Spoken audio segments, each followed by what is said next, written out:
নমস্কাৰ, মই জ্যোতিষী অৰুণৰঞ্জন শৰ্মা জুলাই মাহৰ মাহিলী ৰাশিফললৈ স্বাগতম জনাইছোঁ।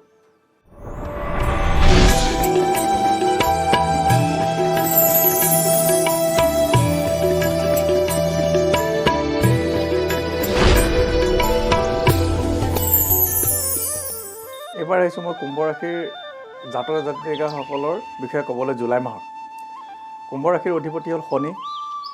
নক্ষত্ৰ 3টা 23, 24, 25। 23 নম্বৰ নক্ষত্ৰটো হ'ল ধনিষ্ঠা নক্ষত্ৰ, 24 নম্বৰ নক্ষত্ৰটো হ'ল শতবৃক্ষা নক্ষত্ৰ, 25 নম্বৰ নক্ষত্ৰটো হ'ল পূৰ্বভাদ্ৰ নক্ষত্ৰ। আৰু এই তিনিটা নক্ষত্ৰ কুম্ভ ৰাশিৰ জাতক জাতিকাসকলৰ কাৰণে অতিশয় ভাল। গতিকে কুম্ভ ৰাশিৰ এভাৰেজ যদি আমি চাওঁ, এই জুলাই মাহত তেওঁলোকৰ ভালেই দেখা যায়। আৰু কুম্ভ ৰাশিৰ জাতক জাতিকাসকলৰ শনিৰ দৃষ্টি আছে বৃষ ৰাশিৰ ওপৰত, কন্যা ৰাশিৰ ওপৰত, ধনু ৰাশিৰ ওপৰত। আৰু বৃহস্পতিৰ দৃষ্টি আছে তুলা ৰাশিৰ ঘৰখনত, ধনু ৰাশিৰ ঘৰখনত আৰু কুম্ভ ৰাশিৰ ঘৰখনত। আৰু ৰাহুৰ দৃষ্টি আছে মিথুন ৰাশিৰ ঘৰখনত, তুলা ৰাশিৰ ঘৰখনত আৰু সিংহ ৰাশিৰ ঘৰখনত আৰু মীন ৰাশিৰ ঘৰখনত দৃষ্টি আছে। আৰু মঙলৰ দৃষ্টি আছে মিথুন ৰাশিৰ ঘৰত, কন্যা ৰাশিৰ ঘৰত, তুলা ৰাশিৰ ঘৰত, কৰ্কট ৰাশিৰ ঘৰত আৰু বৃশ্চিক ৰাশিৰ ঘৰত দৃষ্টি আছে। আৰু কুম্ভ ৰাশিৰ জাতক জাতিকাসকলৰ সৰু সুৰা পেটৰ অসুখ হ'ব পাৰে, আৰু তেওঁলোকে ধন ক্ষয় হ'ব পাৰে। তেওঁলোকৰ বিদ্যা বুদ্ধিটো ভালেই দেখা যায়। ধনস্থান তেওঁলোকৰ কিছু ক্ষয় হ'ব, গতিকে তেওঁলোকে অকণমান ধন টকা পইচা খৰচ কৰোঁতে সাৱধান হ'ব।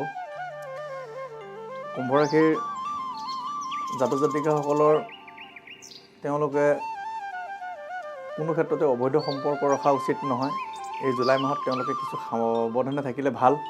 তেওঁলোকে যাতে কোনো অসুবিধাজনক পৰিস্থিতিৰ যাতে সৃষ্টি নহয়, তেওঁলোকে উপযুক্ত দান দক্ষিণা ঘৰ প্ৰতিকাৰ কৰিব পাৰিলে ভাল ফল লাভ কৰিব। বিশেষকৈ ৰাহুৰ দান তেওঁলোকে বুধবাৰ বা শনিবাৰ এটাত উপযুক্ত তিথি বাৰ নক্ষত্ৰ চাই দিব পাৰিলে খুব ভাল ফল লাভ কৰিব। আৰু প্ৰতিভা তেওঁলোকৰ খুব ভালেই দেখা যায়। প্ৰতিভা তেওঁলোকে তেওঁলোকৰ কামত আগবাঢ়িব পাৰিব। প্ৰতিভাৰ পাৰদৰ্শিতা তেওঁলোকে যিসকল উপযুক্ত মানুহ, তেওঁলোকে বিদ্যা বুদ্ধি বিভিন্ন বেংক প্ৰতিষ্ঠান বা অন্যান্য ইঞ্জিনিয়াৰিং আদি এইবোৰ টেকনিকেল লাইনত তেওঁলোকে আগবাঢ়িব পাৰিব। তেওঁলোকৰ শত্ৰুঞ্জয় যুগ আছে জুলাই মাহত। শত্ৰু তেওঁলোকৰ নিস্তেজ হ'ব, আৰু শত্ৰু থাকিলেও তেওঁলোকৰ জ্ঞানী শত্ৰুহে থাকিব। পাৰিবাৰিক ক্ষেত্ৰখন যদি দেখা যায়, কুম্ভ ৰাশিৰ জাতক জাতিকাসকলৰ কাৰণে খুবেই ভাল। তেওঁলোকৰ পাৰিবাৰিক সুমধুৰ হ'ব, ভালেই দেখা যায়। আৰু তেওঁলোকৰ আয় উপাৰ্জন হ'ব, যথেষ্টখিনি তেওঁলোকৰ ধন টকা পইচা হ'ব, কিছু ক্ষয়ো হ'ব আৰু ব্যয় হ'ব পাৰে। গতিকে সাৱধানে চলা উচিত।